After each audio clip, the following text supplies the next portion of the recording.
Me llamo Clara. Tengo 48 años, y he pasado la mayor parte de mi vida en Querétaro, una ciudad donde los días se deslizan unos dentro de otros como el asfalto derretido en julio. En mi casa no ha habido ruido desde hace mucho. Ni charlas fuertes, ni risas durante la cena. Es una casa donde las cortinas viejas apenas se mueven con el viento, donde las paredes se han desteñido al igual que nosotros con Ramiro. Él es mi esposo. Llevamos 23 años juntos. Y, como suele pasar, con los años nos ha quedado más la costumbre que la cercanía, más pausas que frases, más miradas al vacío que a los ojos. Ramiro nunca fue cruel, nunca levantó la voz, nunca desapareció por semanas. Simplemente estaba, sin estar presente. Su silencio se volvió más denso con cada año, como un pegamento que selló todas las grietas de nuestra vida para que no se desbordara. ¿Y yo? Yo aprendí a no estorbar. Vivir en silencio también es un arte. Sobre todo cuando parece que ya no habrá nada más. Tenemos una hija, Julieta. Luminosa, inquieta, terca. Creció con mi cuidado y su indiferencia. Se mudó a otra ciudad, conoció a un argentino, se enamoró. Se llama Lautaro. Había algo en el que me resultaba difícil, como si todo lo que hacía no fuera para mostrarlo, ni para nadie más, sino con una especie de concentración interior que no toleraba palabras innecesarias. Al principio me pareció simplemente tranquilo. Luego, extrañamente sensible. Sus gestos, su silencio, incluso la manera en que se paraba en el marco de la puerta, me resultaban familiares no desde la razón, sino desde el cuerpo. Una mañana, cuando el calor apenas empezaba a subir, decidí mover las macetas del balcón. Había unas viejas, con ramas secas que me molestaban desde hacía una semana. Me incliné hacia una de ellas, de barro, pesada, la tomé con ambas manos, solo quería acercarla un poco a la sombra, y de repente, en la parte baja de la espalda, sentí algo que se pinzó, un chasquido, algo que me detuvo en medio del movimiento. El dolor no fue agudo, sino de esos que detienen todo por dentro. No podía gritar, ni enderezarme. Me quedé inclinada sobre la maceta, respirando entrecortado, como si con cada inhalación los músculos se cerraran aún más. Traté de apoyarme en el marco de la ventana, pero los dedos resbalaron, y perdí el equilibrio. Terminé sentada directamente sobre las baldosas del balcón. Ramiro estaba en la puerta de la cocina. Me vio, eso fue seguro. Su mirada se detuvo en mí, pero no hubo ningún movimiento en su cuerpo, ningún gesto, paso. Solo unas palabras, lanzadas con desdén: «Ay, Clara. La gente carga cosas más pesadas». «No estás vieja», no le respondí. No pude, y tampoco tenía sentido. Por la noche, el dolor no cedía.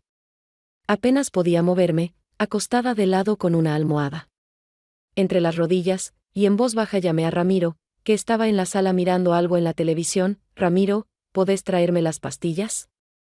Están en el botiquín, en la cocina». «Las verdes, para la espalda», no respondió de inmediato. Pasaron unos segundos de silencio, luego su voz llegó apagada, sin emoción. «Justo me senté». «¿Sabes bien dónde están?» «No sos una nena». Yo yacía inmóvil, con la mandíbula apretada, porque hasta el roce de la sábana hacía doler. Levantarme era imposible. Sabía lo que pasaba por su mente, todo el conjunto de excusas para no levantarse: cansancio, las noticias, la convicción de que yo exageraba. Conocía esos argumentos de memoria, viví con ellos durante décadas. «No puedo levantarme», dije más bajo, como si no fuera una queja, sino una confesión. Él suspiró, como hacen los que creen que los molestan sin motivo. Y luego agregó: «Si estás tan mal, llama a un médico». Esa noche no recibí nada, ni una pastilla, ni agua, ni una mano que apretar. Solo me quedé acostada en un silencio que era más fuerte que cualquier pelea. A la mañana siguiente, me despertó el sonido de la puerta. En el pasillo se oían voces que aún no cargaban tensión. Me senté lentamente, respirando entre el dolor, y escuché algo familiar: «Mamá». Era Julieta. Entró rápido, con esa energía que no conoce límites. Lautaro venía detrás, sin acercarse demasiado, pero lo bastante como para que notara, lo veía todo. «¿Qué pasó?», preguntó, inclinándose enseguida hacia mí. «Nada grave. Solo la espalda». «Creo que hice un mal movimiento», dije, aunque cada gesto me incendiaba por dentro. Ella fue enseguida a la farmacia y volvió con una bolsa de donde sacaba cremas, una botellita con líquido amarillo y algo de hierbas. Él se acercó en silencio, acomodó con cuidado la almohada tras mi espalda. ¿Así estás mejor?, dijo suavemente, y en su voz no había lástima, solo atención. Asentí. No porque realmente me sintiera mejor, sino porque ese gesto sencillo hizo que algo dentro de mí se moviera. Muy profundo, muy despacio. Pasaron 2 días durante los cuales el dolor en la espalda no solo no cedió, sino que pareció transformarse, dejó de ser un dolor físico y se volvió algo más grande. Como un huésped molesto que entra sin permiso y se instala justo donde antes aún quedaba algo de fuerza. Me movía despacio, como bajo el agua, pasaba el peso de una pierna a otra con cuidado, y cada pequeño giro del torso respondía con un quejido sordo de músculos que ya no querían obedecer sin explicaciones. Julieta lo notaba. No decía nada en voz alta, pero cada vez que pasaba cerca, se detenía a medio paso, como si quisiera preguntarme algo, pero se contuviera, esperando el momento en que yo misma me rindiera. Ese momento llegó antes de lo que esperaba. Se me acercó cuando intentaba dejar un vaso de agua sobre la mesita al lado de la cama sin derramarlo, porque la mano de pronto tembló. Sus dedos se posaron sobre mi muñeca con una suavidad inesperada, y con calma, muy tranquila, dijo. Mamá, pensé, estaría bien si vinieras a vivir con nosotros un tiempo. No por mucho, solo hasta que te sientas mejor. Allá hay más espacio, más silencio, y estarías más cómoda. Lautaro no se opone.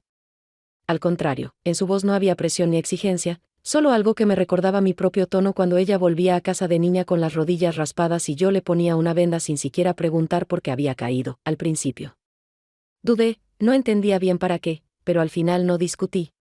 Tal vez porque ya no tenía fuerzas para hacerlo, tal vez porque me cansé de demostrar que aún podía sola.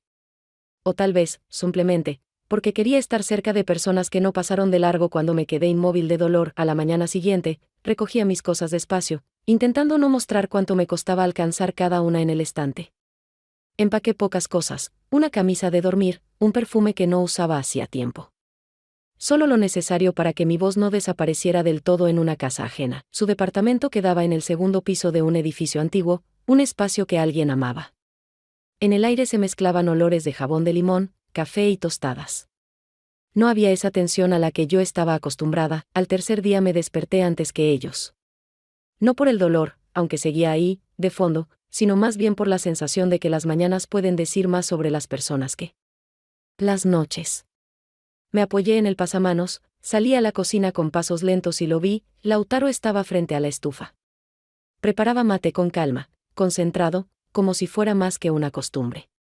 Sus movimientos eran fluidos, como repetidos cientos de veces, y en cada uno había algo que inspiraba confianza. No se sorprendió al verme, solo sonrió levemente, sin abrir del todo los ojos, y preguntó, ¿querés? Asentí. Aunque en realidad no me gustaba el mate, siempre lo había considerado demasiado amargo, demasiado áspero, algo a lo que uno debía acostumbrarse larga y conscientemente. Pero esa mañana no buscaba el sabor, sino la presencia. Estábamos ahí en silencio, yo con el mate en las manos, él apoyado en la mesa, escuchando cómo comenzaba el día afuera. Ladridos de perros, el golpeteo de una cortina metálica de tienda, el zumbido lejano de un camión, todos esos sonidos formaban un nuevo silencio, muy distinto del que vivía con Ramiro. Cuando por fin habló, su voz era baja, un poco ronca. Por la mañana, y no tanto dirigida a mí, sino al espacio entre nosotros, aquí es diferente. En Buenos Aires el mundo no se calla ni de noche. Pero acá, todo va más lento. Se respira mejor, respondí con algo cotidiano, algo sobre la edad, sobre cómo con los años todo alrededor se vuelve más callado, pero en realidad quería decirle otra cosa. Quería decirle que el silencio no siempre es paz. A veces es como una manta vieja que te echaron encima y se olvidaron de quitar. Y que no todos se acostumbran. Algunos simplemente callan cada vez más profundo. Cuando Julieta se despertó, llenó el espacio con palabras, hablaba de planes, encuentros, recetas, nuevas cremas. Yo la escuchaba, incluso sonreía, pero al mismo tiempo, con el rabillo del ojo veía a Lautaro atarse los cordones, despacio, concentrado, como si cada nudo fuera la respuesta a una pregunta que aún no se había formulado. Y fue justo entonces que comprendí que algo ya había cambiado. Sin palabras, sin caricias, sin gestos, solo con el silencio. Pero ese silencio no estaba vacío. Estaba lleno de una nueva presencia que no sentía hacía mucho tiempo. Al día siguiente, cuando el aire de la calle ya desde temprano olía a metal caliente y polvo, y la habitación se llenaba de una luz suave y prolongada que se filtraba por las rendijas de las cortinas, Julieta propuso ir al mercado. Lo dijo. Como si hablara de algo cotidiano, como sacar la basura o cambiar una bombilla, mientras me contaba sobre una nueva crema con cúrcuma y aloe que, según ella, haría maravillas con su piel. Yo la escuchaba con esa atención que se reserva para lo conocido desde hace tiempo, lo que ya se ha repetido en muchas versiones, y acepté sin objeciones, aunque sabía que una caminata larga podría resultarme difícil, no tanto por la espalda, sino por otra sensación que aún no lograba entender del todo. Caminábamos despacio, buscando la sombra de los edificios, y mientras yo contaba pasos, como si eso pudiera ayudarme a mantener el equilibrio, Julieta no paraba de hablar sobre una amiga que planeaba abrir un salón improvisado en su patio, sobre un nuevo cambio de dieta, sobre un aceite esencial que ayudaba con la ansiedad, y otra forma de yoga que le recomendaron en un grupo para jóvenes emprendedoras. Yo asentía, sonreía, incluso respondía con alguna palabra, pero cada vez sentía más que mis pensamientos iban en otra dirección, hacia un lugar al que ninguno de esos temas conducía. Nos detuvimos frente a un puesto de frutas, donde los mangos brillaban al sol como pulidos, y justo en ese momento, sin cambiar de expresión, sin alzar la voz, sin siquiera mirarme, ella dijo de pronto: últimamente Lautaro está muy callado. Es distinto. Mamá, ¿no lo notaste? Sus palabras quedaron suspendidas entre nosotras, no como una pregunta, sino como algo que llevaba tiempo dentro de ella y al fin había tomado forma, arrastrando tras de sí un silencio que evidentemente temía. Respondí casi de inmediato, sin darme tiempo para pensar en la verdad: tal vez solo esté cansado. Últimamente tiene muchas cosas encima, pero en mi voz algo tembló, y creo que ella también lo notó. Estiré la mano hacia una de las frutas. La apreté con los dedos, como si comprobara su madurez, aunque en ese momento no sentía nada, ni textura, ni temperatura, solo un leve temblor en la muñeca, como un impulso que recorre el cuerpo en respuesta a algo que aún no se ha dicho. Seguimos en silencio, eligiendo verduras y granos, y ya de regreso, con una bolsa de papel en las manos, sentí como crecía dentro de mí un miedo, no al juicio, no a las palabras que podían decirse, sino al nuevo silencio que empezaba a expandirse entre Julieta y yo.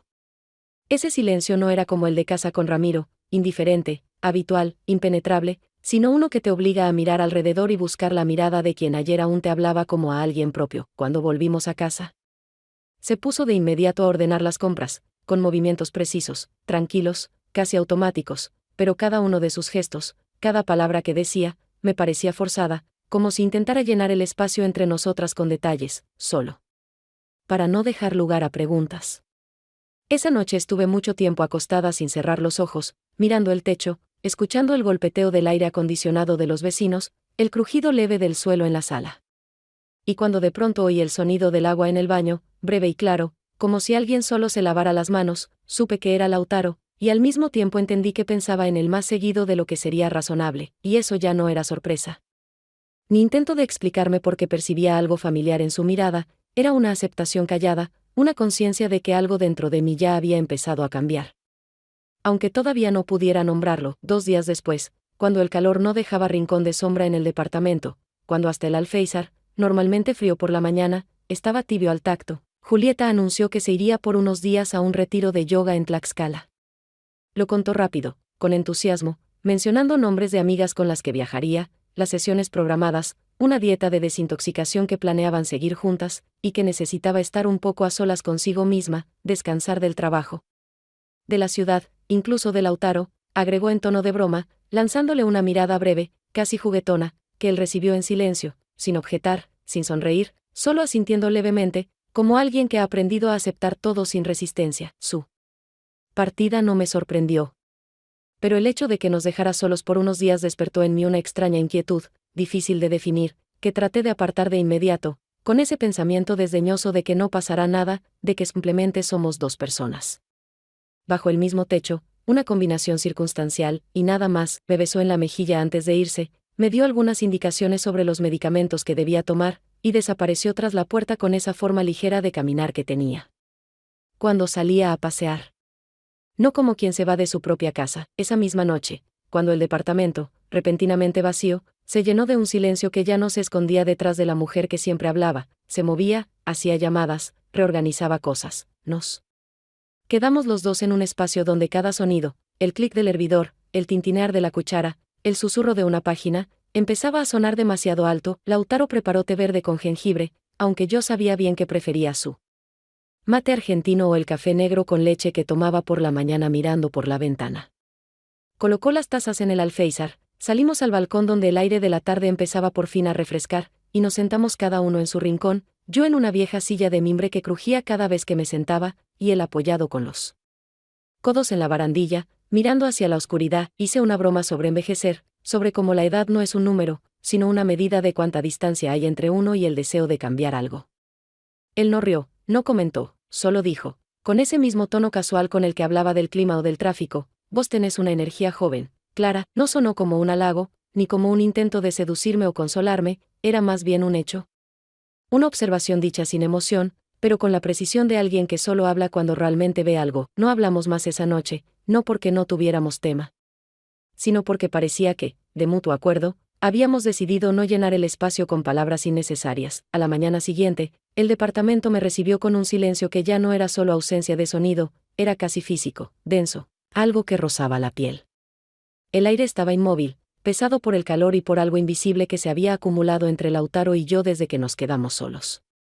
Me desperté temprano, me levanté despacio, sosteniéndome por la espalda que volvía a doler, aunque el dolor ya no era lo principal, simplemente estaba ahí, como un telón de fondo. En la cocina ya olía a café y pan tostado, y ese olor era cálido, casi reconfortante, como las mañanas de la infancia, cuando el mundo aún parecía más simple. Entré y lo vi. Lautaro estaba de pie junto a la estufa. Tranquilo, concentrado, como si ninguno de esos silencios que habíamos compartido en los últimos días hubiera pasado. Sus movimientos seguían siendo los mismos, pausados, pensados, como si cada gesto tuviera un significado, incluso al cortar pan o ajustar la llama de la hornilla. Lavaba una taza, concentrada, como si eso pudiera calmar mis pensamientos. Pero el agua corría sin ruido, y en ese silencio cada uno de nuestros movimientos, el sonido de los platos, el roce sobre la encimera, se volvía demasiado notorio. Sentía su presencia detrás de mí, antes incluso de que se acercara. Su presencia parecía llenar la habitación, silenciosa, atenta, indecible. Lautaro se acercó, sin tocarme, pero el espacio entre nosotros se hizo más pequeño. Cuando habló, su voz fue baja y serena. En estos últimos días, estás diferente, ¿no? Respondí de inmediato. No porque no supiera qué decir, sino porque cada palabra parecía fuera de lugar, innecesaria. Finalmente exhalé: es solo la espalda, solo el calor. No nos mirábamos, pero ya había entre nosotros otro tipo de silencio. No ese en el que uno se esconde, sino aquel del que algo empieza a brotar. Y cuando finalmente me giré para encontrar su mirada, no había prisa ni preguntas. Solo apertura. Real, directa, de esa que no necesita explicación, y entonces ocurrió. Sin aviso, sin dramatismo. Se inclinó lentamente hacia mí, y lo bastante despacio como para que yo pudiera retroceder. Pero no lo hice, no porque no me diera tiempo, sino porque no quise. En ese silencio, en esa cercanía, no había amenaza, solo un espacio en el que, por fin, alguien me veía. Hacía mucho que no era una presencia para nadie. Y ahora que lo era, no podía rechazarlo. Sus labios rozaron los míos, breve, simple, como un suspiro. No dijimos nada. No sabía qué pensar, mi mente estaba en silencio, y mi cuerpo no alcanzaba aún a comprender lo que acababa de pasar. Me fui a mi habitación sin mirar atrás. Pero mientras caminaba por el pasillo, cada paso resonaba dentro de mí como una ola. Algo había terminado, algo había comenzado, y nada de eso tenía todavía nombre. Por primera vez en mucho tiempo, me acosté sin sentirme sola, sino con la conciencia nítida de que habíamos cruzado un límite, los dos. Y aunque hacía calor en la habitación y me dolía la espalda, permanecí inmóvil, escuchando cómo alguien en la sala movía una taza, y supe, desde ahora, nada volvería a ser igual. Al día siguiente, ambos actuamos como si nada hubiera cambiado, como si ese roce matutino, ese silencio, ese beso, hubieran sido apenas una breve falla en el sistema, un gesto inesperado que no dejó huella, y todo volviera a su sitio, como después de una conversación incómoda o una broma fuera de lugar que todos deciden olvidar. Pero cada uno de nuestros movimientos, cómo nos desplazábamos por la cocina, cómo pronunciábamos las palabras más simples, cómo evitábamos mirarnos en el momento justo, ya estaba marcado por algo que no tenía nombre, pero había cambiado. la temperatura del espacio que ahora compartíamos. No hablamos de aquella mañana, no intentamos explicarla, no nos reímos de ella, no la usamos como excusa para conversar ni siquiera para guardar silencio, como si la hubiéramos colocado en medio de la habitación, cubierta con un paño, y la rodeáramos sin tocarla, como se hace con algo sagrado o peligroso, sin saber si conviene acercarse o dejarlo en paz. Y era precisamente esa cautela, esa distancia casi ritual, lo que volvía todo aún más real, porque nada delata tanto la importancia de un hecho como el intento de esquivarlo sin perderlo de vista. Lautaro se comportaba con la misma contención de siempre, pero ahora su silencio ya no parecía indiferencia, al contrario, estaba lleno de tantos matices que cada pausa entre palabras se volvía un suceso. Podía pasar junto a mí en el pasillo, y en ese pasar ya se notaba una atención que no era casual, como si me diera la oportunidad de sentir, no estás sola en este espacio, pero tampoco estás obligada a elegir, Julieta, aunque no sabía nada concreto, empezó a intuir algo, callaba más a menudo en mitad de frases, como si evaluara si valía la pena terminarlas, miraba hacia nosotros cuando no la mirábamos, y en sus ojos apareció ese brillo especial que solo tiene quien ya está herido, aunque aún no tenga prueba de por qué. Su presencia se volvió más silenciosa, no en las palabras, sino en la forma de estar, como si tratara de dejar espacio a algo que pudiera aclarar lo que en ella todavía estaba en proceso. Yo comencé a sentir otra clase de tensión en mí cuerpo, no por el dolor de espalda, no por culpa, sino porque ya no podía esconderme detrás de los gestos habituales, limpiar la cocina, doblar la ropa, pasar páginas de un libro que no leía. Todo empezó a adquirir nuevos significados, la taza que él colocaba más cerca de mí, la puerta que abría en silencio para dejarme pasar, el sonido suave de sus pasos en la noche cuando yo yacía con los ojos abiertos, fingiendo dormir. Una noche, Ramiro me envió un mensaje de voz con un tono tan seco y mecánico que sonaba más a una lista de compras que a palabras de alguien con quien había compartido casi toda mi vida adulta. Dijo algo como, si querés volver, no me opongo. Pero tampoco insisto, y esa frase, fría y plana, contenía todos los años de silencio, de indiferencia, todo lo que había soportado creyendo que soportar era una forma de lealtad. Escuché el mensaje una segunda vez, luego una tercera, y comprendí que esas palabras eran más verdaderas sobre nuestro matrimonio que cualquier promesa. Ya no quedaba ni siquiera el deseo del regreso, solo la conveniencia de continuar. Eliminé el mensaje sin pena, sin pensarlo mucho, como a veces se tiran objetos que ya no significan nada pero siguen ocupando espacio. Y cuando esa misma noche Lautaro entró a mi habitación sin decir nada, hizo un gesto hacia la puerta, y luego me propuso con una seña ir al lago. No pregunté para qué, por cuánto tiempo, si estaría Julieta, si alguien nos vería. Simplemente tomé el suéter que estaba en el respaldo de la silla y salí con él hacia una oscuridad que olía a polvo, asfalto caliente y algo sin forma. Viajábamos en silencio, escuchando música vieja desde su teléfono. Él manejaba sin volverse, y yo miraba por la ventana como el cielo cambiaba de color, como los árboles se inclinaban hacia la orilla, como si nos siguieran, y en toda esa simpleza había algo que de pronto parecía más grande que cualquier conversación. Sentía que ambos ya no estábamos donde habíamos estado el día anterior, y que lo que había comenzado ya no podía ignorarse ni posponerse. Cuando regresamos a la ciudad, ya sabía que el camino de regreso no era solo difícil, ya no existía. No porque algo se hubiera roto, no porque fuéramos otras personas, sino porque una sola tarde, una sola ruta, un solo viaje, se había convertido en un giro después del cual todos los caminos conocidos desaparecen del mapa. A la mañana siguiente, despertándome más temprano de lo habitual, me quedé largo rato acostada sin atreverme siquiera a moverme, como si cualquier gesto pudiera romper la frágil quietud que se había instalado entre lo que había ocurrido en los últimos días y lo que aún se sostenía en pie. Escuchando los sonidos del departamento, el goteo del grifo, el zumbido apagado del refrigerador, un roce ocasional, me daba cuenta de cuán intensamente había empezado a percibir los pequeños detalles cotidianos, porque ahora en cada uno de ellos podía esconderse algo más que rutina. Y cada acción, por mínima que fuera, se convertía en una señal que necesitaba descifrar. Salí de mi habitación despacio, intentando parecer tranquila, aunque el corazón no latía por miedo, sino por esa sensación de que algo iba a romperse de forma inevitable y definitiva, con todo el peso acumulado en los silencios y evasiones.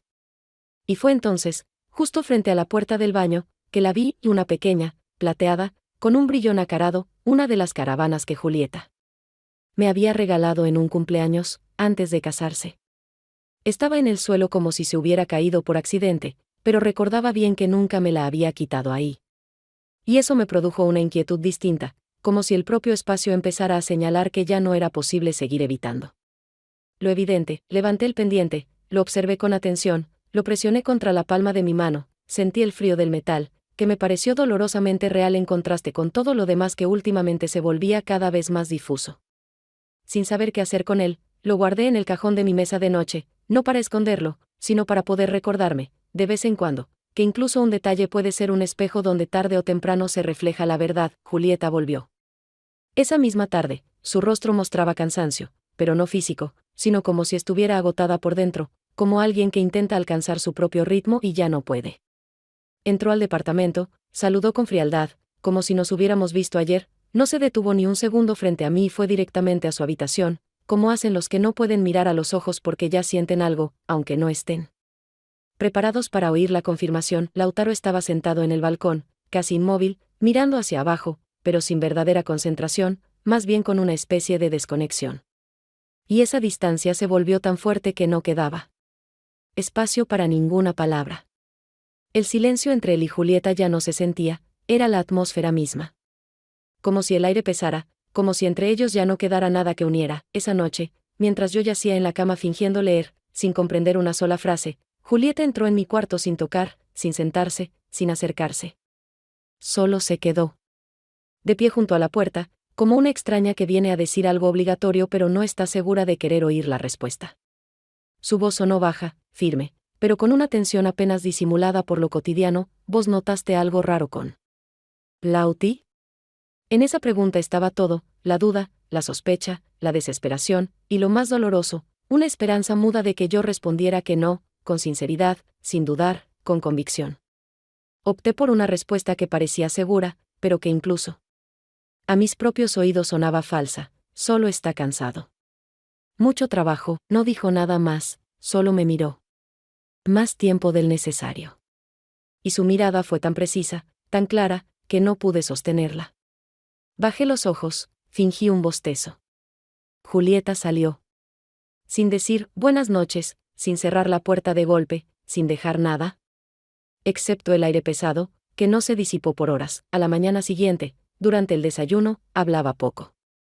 Elegía cada palabra con cuidado, como si cada una pudiera convertirse en una explosión. Incluso las preguntas más simples, sobre el clima, la lista del supermercado, sonaban como intentos de empujarme hacia una confesión que yo, por nada del mundo, estaba dispuesta a dar. Su mirada se deslizaba sobre mí, no me espiaba, no me acusaba, pero ya no creía. Y yo sentía que cada gesto mío era evaluado, pesado. Y que ya no sabía quién era, si la que hacía lo correcto, o la que simplemente no sabía cómo detenerse. Ese día, el aire en Querétaro se había vuelto espeso, como si la ciudad entera contuviera el aliento esperando algo que aún no sabía nombrar, pero ya percibía cerca. Cada movimiento, por más habitual que fuera, se sentía más pesado de lo normal, como si todo alrededor se hubiera impregnado de una viscosidad lenta, que se metía en las rendijas de la rutina. Estábamos en la habitación con Lautaro, nada especial, solo ordenábamos la mesa, movíamos algunas cosas. Me torcí de golpe por el dolor, y él se acercó para sostenerme. Su mano se quedó más tiempo de lo necesario. Estábamos cerca. Demasiado cerca. En ese momento apareció Julieta en la puerta, no gritó, no hizo ningún gesto brusco. Solo se detuvo y miró, primero a él, luego a mí. Su rostro no cambió, pero su mirada sí, se volvió nítida, como si algo dentro de ella, por fin, se colocara en su sitio.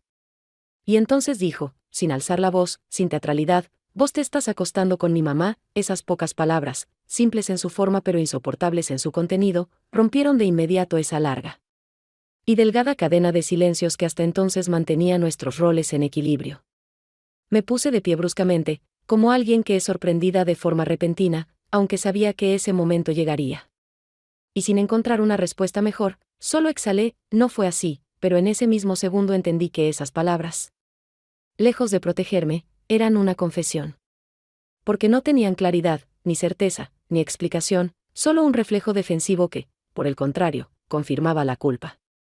Lautaro seguía ahí, sin negar, sin levantar la voz, sin justificar, solo miraba a Julieta con esa mirada que se lanza a alguien a quien ya no se le puede ofrecer nada más que compasión. Su expresión no cambió por rabia, sino por ruptura. Esa grieta particular que aparece cuando la confianza no solo se hiere, sino que se derrumba desde la base. Empezó a hablar con frases entrecortadas, como si gritara, pero sin histeria, cada palabra que salía de su boca contenía la historia de nuestras vidas, su infancia, su fe en lo que yo debía ser y no fui. Y lo que más dolía era eso, que me viera no como una mujer cualquiera, sino como una traidora de sus propios recuerdos. Intenté decir algo, traté de explicarle, de calmarla, de convencerme al menos a mí misma de que entre Lautaro y yo no había habido nada que pudiera llamarse traición. Pero las palabras no formaban frases, se rompían antes de salir, se volvían susurros inarticulados. Porque, ¿cómo explicarle a una hija que no toda traición es física, y no todo roce es una excusa? Lautaro no tenía nada que decir, y ese silencio fue, para mí, una sentencia. Julieta volvió a su habitación.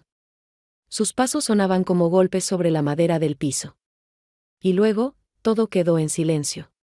Un silencio que ya no era el que escondíamos entre miradas, era el silencio en que algo nuevo comenzaba, algo que ya no se podía deshacer. Yo me quedé de pie en medio de la habitación, sin saber qué hacer con las manos.